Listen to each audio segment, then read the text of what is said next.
Magnilay tayo. Hindi mo kami kinalimutan. Hindi kami iniwan ng Diyos.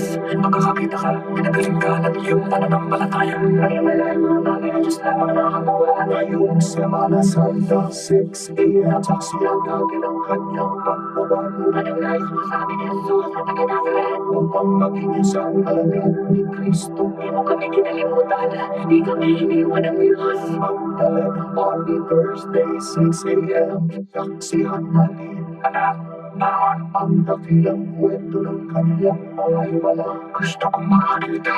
Magkakakita ka, pinagaling ka ng iyong pananampalataya. Jesus, yet Friday, 6 a.m. on GMA. Ganito si Jesus sa mga mata nila. Basta naniniwala ko, sukulang to si Jesus. Parang napapaliwanag ko, hindi ko naman lang paliwanag. Ay malay mga bagay na Diyos lamang nakakagawa. The story of Jesus for children. Black Saturday, 6 a.m.